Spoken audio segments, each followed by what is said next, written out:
এটাই সবচেয়ে বড় সুযোগ। নতুন নিয়মে মালয়েশিয়া কলিং ভিসা চালুর তারিখ ফাইনাল, সরকারি ঘোষণা প্রকাশ। প্রিয় দর্শক, অবশেষে স্পষ্ট হয়ে গেল, নতুন নিয়মে মালয়েশিয়া কলিং ভিসা চালুর চূড়ান্ত তারিখ সামনে চলে এসেছে।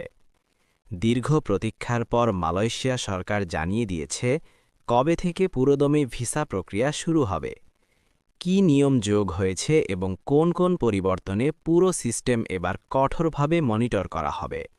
সম্পূর্ণ বিশদ জানাতে আজকের ভিডিও। ফাইনাল চালুর তারিখ কখন শুরু হচ্ছে? সর্বশেষ সরকারি আপডেট অনুযায়ী মালয়েশিয়ার নতুন কলিং ভিসা সিস্টেম ডিসেম্বরের শেষ সপ্তাহে আনুষ্ঠানিকভাবে চালু করা হবে, অর্থাৎ ২০ থেকে ৩০ ডিসেম্বরের মধ্যেই মেডিকেল ও আবেদন প্রক্রিয়া দুইটিই খুলে দেওয়া হবে। এক্সপায়ার্ড বা স্থগিত থাকা আগের নিয়োগ প্রক্রিয়ার পরিবর্তে এবার সম্পূর্ণ নতুন ডিজিটাল সিস্টেমে কর্মী নেওয়া হবে। নতুন নিয়মের মূল ৫টি পরিবর্তন। নতুন নীতিতে যে বড় পরিবর্তনগুলো নিশ্চিত করা হয়েছে তা হল: ১. সম্পূর্ণ ডিজিটাল ভেরিফিকেশন সিস্টেম চালু।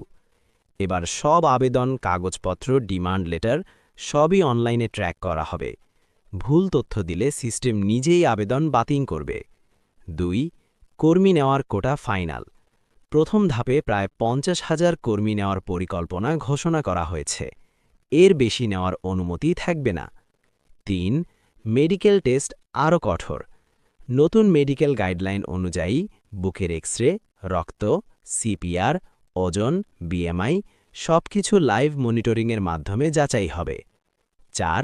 ভেরিফাইড এজেন্সির মাধ্যমে আবেদন বাধ্যতামূলক।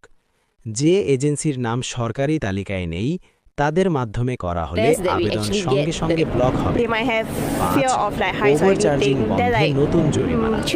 নির্ধারিত খরচের বাইরে টাকা নিলেই সেই এজেন্সির লাইসেন্স বাতিল, কর্মী রিফান্ড বাধ্যতামূলক। আবেদন করবেন কিভাবে?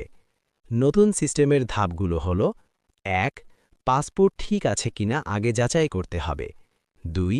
সরকারি তালিকাভুক্ত এজেন্সি নির্বাচন